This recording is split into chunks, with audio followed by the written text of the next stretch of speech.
But first we go to Athens, where the Greek rapper Pavlos Phissas was killed by a man who claims affiliation with the far-right Golden Dawn Party. Every year, people come together to honor Phissas' memory and call for justice from the courts, and for accountability from the political party whose principles the killer embraces.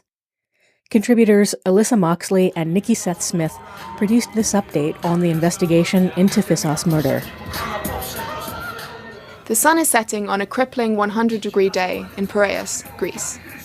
Hundreds of people are gathering to remember the anti-fascist rapper Killer P, aka Pavlos Phissas. He was murdered on the street, which now bears his name. A memorial stone carved with his portrait shows him rapping into his microphone. People have left offerings: flowers, a can of beer, 3 cigarettes, and a plate of food from the free anarchist kitchen stall. It's his music being played. It's September 17th. 4 years ago today, Phissas was searching for somewhere to watch a soccer game with 2 of his friends. He didn't know that the cafe they chose was affiliated with members of the Golden Dawn, a neo-Nazi political party. What happened that night shocked the country. As Phissas and his friends left the cafe, a large group of men attacked them. Reports put them at 30 to 40 attackers. Phissas was stabbed to death. Members of the Golden Dawn had been accused for years of perpetrating violent attacks, including murder. These alleged crimes had mostly targeted immigrants, such as the 2012 attacks on Egyptian fishermen in their home in Perama, and the murder of Pakistani national Shehzad Luqman in January of 2013. Despite these accusations, the party had sat in Greek parliament since 2012, with apparent impunity. While members had been prosecuted as individuals, the party itself had escaped legal action, although it clearly has a hierarchical, quasi-military structure. The murder of Phissas was the tipping point that set the investigation of the Golden Dawn in motion. Some say this was in part because Phissas was an ethnic Greek. His mother, Magda Phissas, spoke on the Greek radio. She believes that the party planned her son's murder. At first it was reported as a soccer fight turned violent. She thinks this cover-up would have been believed if Phissas had not stayed in a public place. We owe it to Pavlos. Unlike the others whom he told to leave, and they did and hid in the side streets, if Pavlos had also done that, the crime would have taken place in a side street, and today they'd be describing it as a settling of scores, and no one would know what had happened. So he stayed on a well-lit main road with plenty of people on it, and traffic. The murderer went there on orders, and his intent was clearly to stab him. His murder has led to the biggest Nazi trial in Europe since the Second World War, which is still ongoing. 69 Golden Dawn party members are under investigation, including the leader, Nikolaos Michaloliakos, on charges of running a criminal organization. The man accused of stabbing Phissas, Yorgos Roupakias, has admitted to being a Golden Dawn member. He is also on record confessing the murder to a judge. Michaloliakos has stated that his party assumes political responsibility, but denies criminal liability or any involvement in planning the killing. The prosecution is now trying to prove that high-ranking officials ordered the murder. This is part of a wider investigation into how the Golden Dawn is organized. Evidence is being gathered around its military-style operation, linking the crimes committed by its members to the leadership, and Michaloliakos himself, who members have described as the Führer. Meanwhile, the Golden Dawn still sits in the Greek parliament, with 16 MPs. All are on trial for various crimes. Kostas Papianou was the Secretary-General for Human Rights in the Ministry of Justice when the trial began. He is now the coordinator of Golden Dawn Watch, an initiative set up to monitor the trial. Papianou explains that it was not only the fact that Phissas was Greek that caused him to become such a martyr figure. He was an artist and also a working-class hero. He worked in a labor neighborhood. That's why it was such a shock, especially for Piraeus and the neighborhoods there, but not only, because it was not one of the typical, let's say, people that might be endangered by Golden Dawn. So it gave a shock to Greek society that tomorrow it may be your son or your daughter. The trial has been running now for more than 2 years, with accusations that run to the very heart of Greek society, implicating the police themselves. Witnesses have testified that at least 4 police officers were present while Fissas was being murdered. They describe the cops standing by and watching. A police officer has also testified that when they made the arrest, the alleged murderer was strangely relaxed and said to them, "I'm one of you. I'm Golden Dawn." Papagiannou says the struggle against fascism in Greece must be fought on many different fronts. I think it is very important that there is this trial. I am very optimistic I am optimistic about the verdict. At the same time, we still need to be very aware of the danger and the fact that one way of facing the neo-Nazi threat is the institutional way, and the other one is the political way that has to do with the collective and massive answer to the Nazi threat, which is in the neighborhood, in the workplaces, at schools, at universities, etc. They are not only embedded in Greek society. The Golden Dawn now have offices around the world and are a source of inspiration in Europe and the US for extreme right-wing groups. Papagiannou mentions the white separatist leader Matthew Heimbach. We have to face the challenges of the present and the future. And of course, these challenges have also got to do with the international environment, which is very pro-right friendly. The far right is gaining all over Europe, all the very important states. We also had this unbelievable explicit saying by one of the American prominent figures of the far right movement, saying that Golden Dawn is one of our ideals, let's say. We are following the activities of Golden Dawn and they are a good example to us, which shows that far-right is an imminent danger in different places internationally. The annual protests marking Fissas' death keep up the pressure around the trial.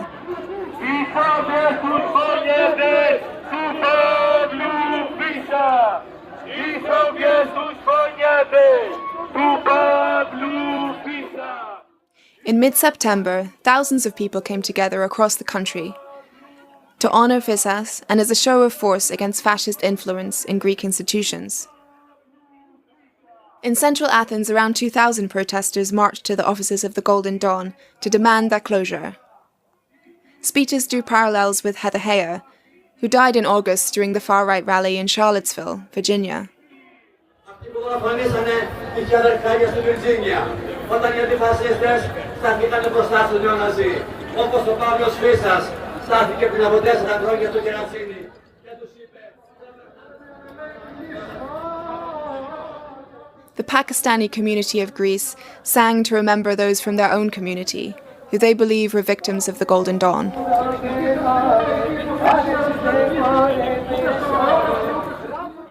At the protest around the memorial stone, a university student, who preferred to remain anonymous, said public anger hasn't faded. Now, every year, we demonstrate against the Golden Dawn in order to remember this assassination. We say that Golden Dawn should be illegal and the judgment should find them guilty. We connect this battle against Golden Dawn with the anti-fascist movement in the United States. He used his songs in order to convince people to fight the fascism. So, yeah, it was a very important member of anti-fascist movement. So, this is the reason they killed him, of course. Fissas' song Zoria is especially powerful, as he seems to predict his own death. It has now become an anthem for the anti-fascist struggle in Greece. Μια τέτοια μέρα είναι ωραία για να πεθαίνεις όμορφα και όρθιο σε δημόσια θέα. Με λένε Παύλο Φίσα από τον Περαία, Έλληνας και ό,τι συνάδει αυτό, όχι μια σημαία. On such a day it is fine to die, beautifully and standing in public view. My name is Pavlos Fissas from Piraeus, Greek, whatever that might mean. Not a flag, not an heir to the black shirts.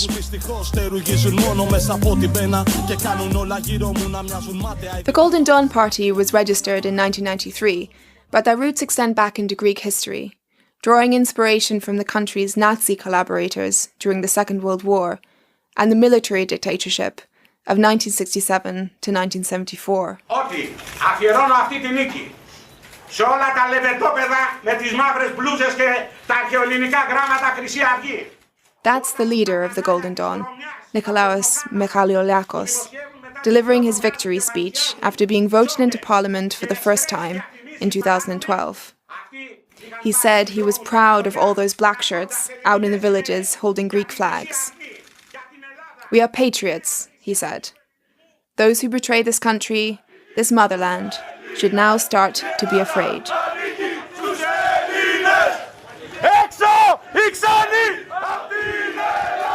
Outside, party members marched and shouted, "Greece is for Greeks. Get out foreigners." Now that the party is on trial, they are less present on the streets and less vocal. However, attacks still happen. Last January, a Golden Dawn MP, along with dozens of members, stormed a school planning to start teaching refugee children, punching and threatening teachers and parents. Those commemorating Fissas' death understand the importance of community action.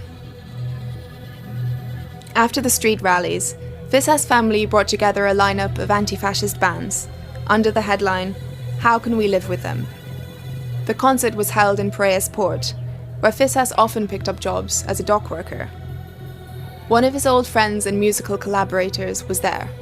He asked not to be named, and made clear that those associated with the anti-fascist music scene still had to watch their backs. So Pavlos was a true artist, was a true and poor artist. This poverty was a problem to make music, because to make music it costs. So Pavlos was true underground, was the real underground under the underground. I don't think that Pavlos would have inspired anybody if he wasn't dead. However, he was a very good lyricist and a very good rapper. Greece always waits somebody to die to inspire another one. This is a cultural phenomenon of Greece. Around 10 p.m., skirmishes break out between the riot police and a group of around 40 or 50 people.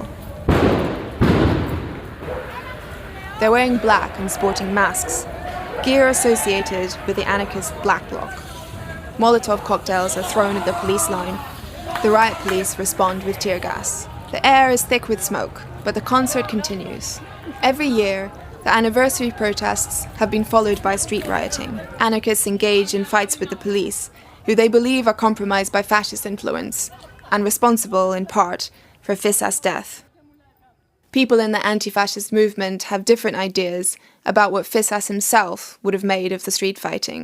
But by now his legacy has surpassed his message and the music he made during his lifetime.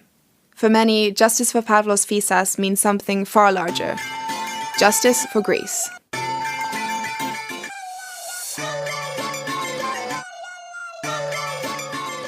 Fissas was not engaged with any political party. He was a true pioneer and a true fighter. So that influenced everybody from the day of his murder. We are trying to do the best to leave fascism out of our schools, of our culture, of our neighborhoods, through our music or through our movement.